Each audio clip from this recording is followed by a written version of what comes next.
L'indépendance de la justice. Concept pas nouveau, mais il reste l'un des défis majeurs que le secteur judiciaire béninois attend de relever.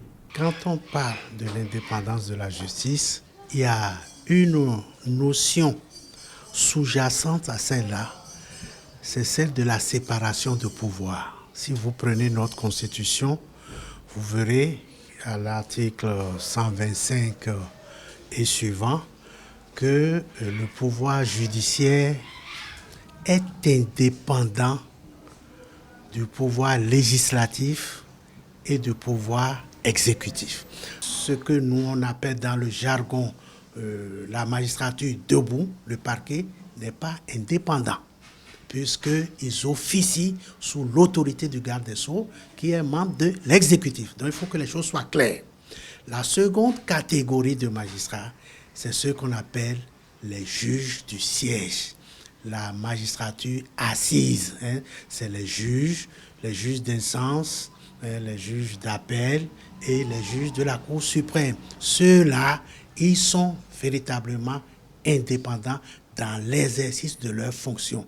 Si vous observez la vie politique de ces dernières années dans notre pays, il y a toujours une volonté du pouvoir exécutif de s'asseoir sur tous les pouvoirs et en particulier d'instrumentaliser la justice. Et vous avez vu, la justice a toujours résisté, a toujours été au rendez-vous des grands événements et a toujours montré peu ou prou une certaine indépendance, s'est toujours affranchi de la tutelle ou du joug sur lequel les pouvoirs ont toujours tenté de la mettre. Pour changer de paradigme, des réformes se font indispensables dans le domaine.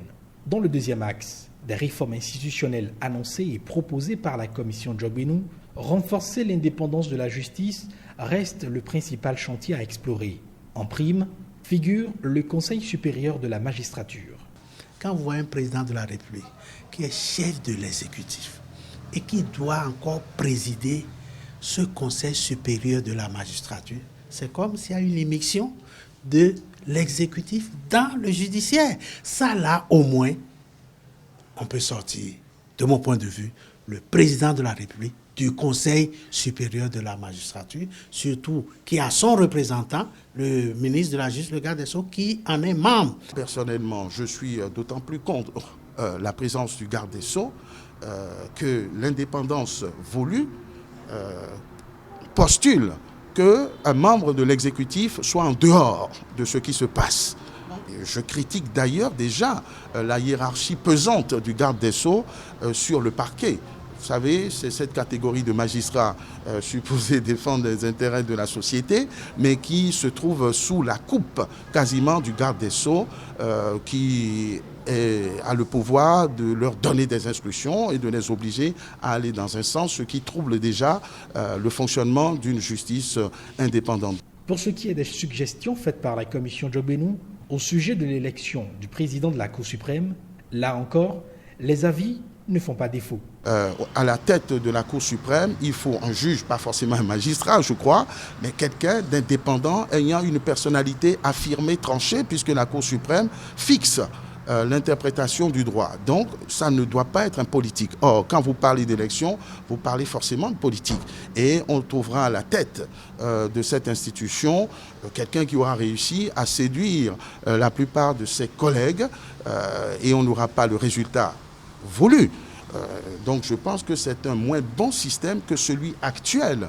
Nous sommes sur un terrain professionnel, pratique, où la connaissance professionnelle, l'autorité intellectuelle, moi, va plus que celui qui fait beaucoup de promesses, et on va les lire pour avoir... Moi, je crois, de mon point de vue, que pour les magistrats, notamment à la Cour suprême, un mode de désignation suivant des critères bien précis, par nomination, me paraît plus indiqué qu'une élection. Avec les réformes annoncées, ce sont autant d'aspects de la justice béninoise qui vont être améliorés.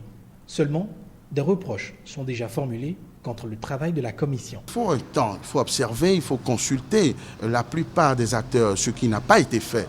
Consulter le peuple, consulter les acteurs dans différents secteurs, je veux dire des sociologues, des ethnologues, les chefferies, afin de faire une synthèse de ce que nous voulons comme fonctionnement de nos institutions, y compris judiciaires ou juridictionnelles, avant que de proposer quoi que ce soit. Renforcer son indépendance, plus qu'un slogan, il reste l'un des grands challenges pour la maison justice.